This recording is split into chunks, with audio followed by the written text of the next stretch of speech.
राधे राधे सभी को। कैसे हैं आप सब? होप करती हूँ आप सब बहुत ही अच्छे होंगे। तो गाइज, इस बार जन्माष्टमी 26 अगस्त 2024 की है और 26 अगस्त 2024 की जन्माष्टमी होने की वजह से ही आज की जो वीडियो होने वाली है वो है कृष्ण जन्म के ऊपर, यानी कि हम लड्डू गोपाल का जन्म कैसे कराएं। तो देखिए, सभी अपने अपने घरों में लड्डू गोपाल की पूजा करते हैं, सेवा करते हैं। तो जो लोग अपने अपने घरों में लड्डू गोपाल की पूजा और सेवा करते हैं वो सभी अपने अपने घरों में कृष्ण जन्माष्टमी वाले दिन जन्म करवाते हैं। तो जन्म हम कैसे कराते हैं, बहुत से लोग अलग अलग तरीके से मतलब कराते हैं, अलग अलग आस्था होती है सबकी। कि कोई कहता है कि कद्दू में कराना चाहिए, कोई कहता है खीरे से कराना चाहिए। तो लेकिन खीरे की मान्यता बहुत ज़्यादा है, तो मैं आज आपको इस वीडियो में शेयर करने वाली हूँ कि हम खीरे से लड्डू गोपाल जी का जन्म कैसे कराएं। तो चलिए इस वीडियो को शुरू करते हैं। देखिए, कृष्ण जन्माष्टमी वाले दिन चाहे तो आप मंदिर की साज सजावट कर कर वहाँ पर लड्डू गोपाल जी को विराजित करें, चाहे आप एक अलग से चौकी लगा लें, जैसे अलग चौकी लगाकर उस पर लाल कपड़ा बिछाकर वहाँ पर लड्डू गोपाल जी को विराजमान करें। तो मतलब आप वहाँ पर भी साज सजावट कर सकते हैं, गुब्बारों से, फूलों से। आजकल तो बहुत अच्छी अच्छी वो आ रही है साज सजावट की चीज़ें। तो आप जैसे मन करे वैसे साज सजावट करें सुंदर सुंदर, और फिर वहाँ पर लड्डू गोपाल जी का आसन लगा दें, मतलब उनका वहाँ पर स्थान जमाए जहाँ पर आप उनका जन्म करवाना चाहते हैं। तो देखिए, यहाँ चौकी लगा ली है मैंने, एक लाल कपड़ा बिछा लिया और वहाँ पर मैंने लड्डू गोपाल जी का सिंहासन रख दिया है और उस पर हमारे छोटे से लड्डू गोपाल जी को विराजित कर दिया है। तो यहाँ पर ये सुबह के समय में मतलब इस तरह से करना है आपको, और फिर शाम के समय जब दिन छिपे आप पूजा करते हैं तो पूजा करने के बाद, यानी कि पूजा जब कर ले, भोग वगैरह रख दे मंदिर में, उसके बाद 7-8 बजे के करीब आपको क्या करना है कि लड्डू गोपाल जी को, जहां आपने लड्डू गोपाल जी को बिठाया था वहीं पर आप लड्डू गोपाल जी को एक चुन्नी से ढक दे, वहां पर एक खीरा रखें, एक सिक्का रखें, क्योंकि आपको जन्म करवाना है। तो ये सब तैयारी आपको 7-8 बजे के करीब कर देनी है। मतलब इससे ये पता लग जाता है कि अब हमें 12 बजे जो है लड्डू गोपाल जी का जन्म कराना है। तो ये सब तैयारियां होती हैं जो हमें पहले ही करके रखनी पड़ती हैं। और देखिए, यहाँ पर जो खीरा है ये मेरा बिना डंठल वाला खीरा है, यानी कि इसमें थोड़ी सी जो डंठल होता है वो नहीं है। ये मैंने वैसा ही खीरा लिया है, सिर्फ ये वीडियो के पर्पज़ से मैं आपको दिखा रही हूँ। वैसे हो सके तो आप कोशिश करें कि डंठल वाला खीरा ही हो। तो क्योंकि डंठल का मतलब नाल से होता है, नाल से जुड़ा हुआ होता है।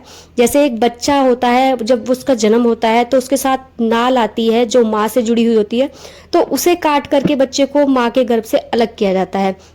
तो यही इसमें दिखाया जाएगा, इसी तरह से मतलब जन्म कराया जाता है लड्डू गोपाल जी का। तो डंठल जो है यहाँ पर नाल है, और हम नाल को सिक्के से अलग करके, मतलब खीरे को सिक्के से काटेंगे।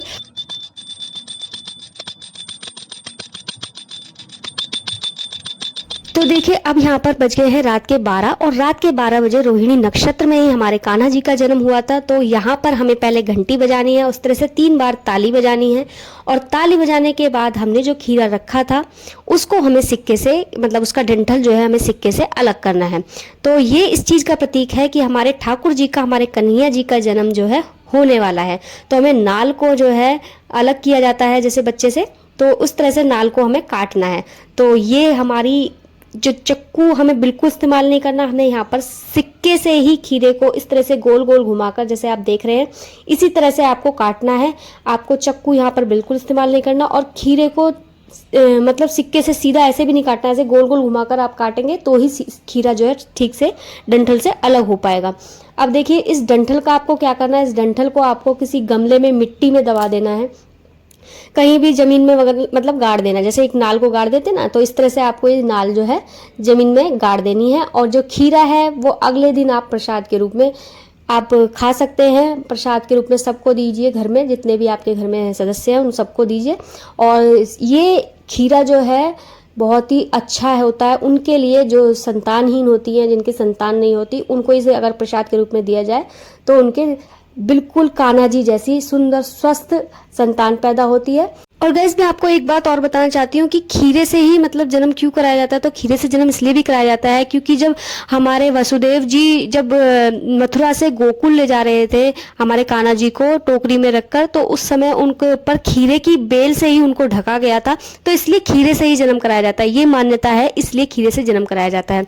तो देखिए गाइस, यहाँ पर रात के 12 बज चुके हैं, हमारे नंदलाल जी का जन्म हो चुका है, और वो भादों की काली अंधेरी कृष्ण पक्ष की रात थी, रोहिणी नक्षत्र था, जब हमारे गोपाल जी धरती पर प्रकट हुए थे। तो ठीक उसी तरीके से हमने यहाँ पर हमारे गोपाल जी आ चुके हैं धरती पर और अब हम उनका स्नान कराएंगे। तो ये सब तैयारियां भी आपको पहले ही करके रख लेनी है। उनके स्नान के लिए पंचामृत से मतलब उनका स्नान कराया जाता है, तो पंचामृत भी आपको पहले ही बनाकर तैयार करके रख लेना है। चाहे तो आप अलग अलग पंचामृत मतलब अलग अलग चीज़ों से स्नान करा सकते हैं, जैसे पहले जल से, फिर दूध से, दही से, या फिर आप सब चीज़ों को एक में ही मिलाकर उनका स्नान करा सकते हैं। उसके बाद उनको सुंदर सुंदर वस्त्र पहनाइए, पोशाक पहनाइए, फिर उनकी आरती कीजिए, उनके ऊपर न्यौछावर कीजिए।